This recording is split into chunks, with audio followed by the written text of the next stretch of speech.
My sister's name is Amanda, and she has Down syndrome. She is 25, and she has a job at Ace Hardware in Appleton that she really, really likes right now. At Sibshop, people kind of help one another through their tough times.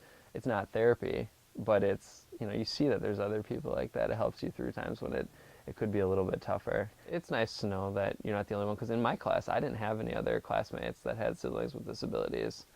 So, and throughout up until I was in high school, as far as I knew, I didn't really run into too many others.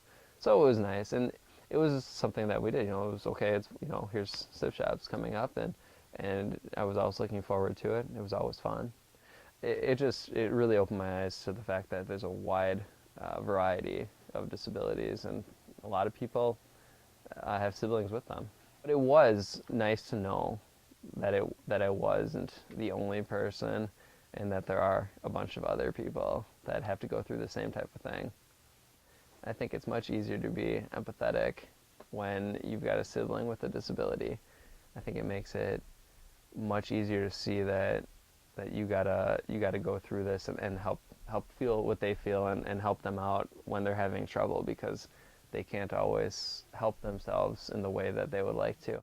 I also think it taught me patience.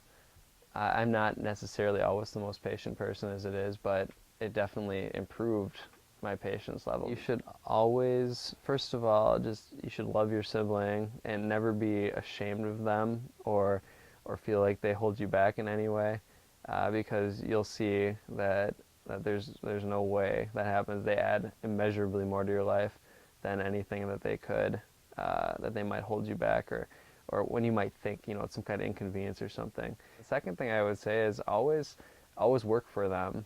If you can, help them out where they can't help themselves, because there's a lot of things they can do on their own, and there's some things they can't do. So always be there for them. Always, kind of spread the word.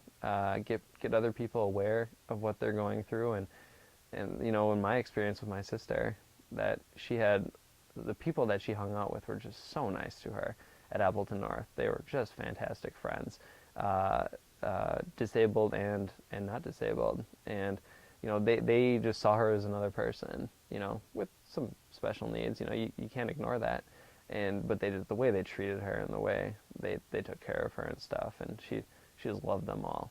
So I think those are my two pieces of advice for another sibling.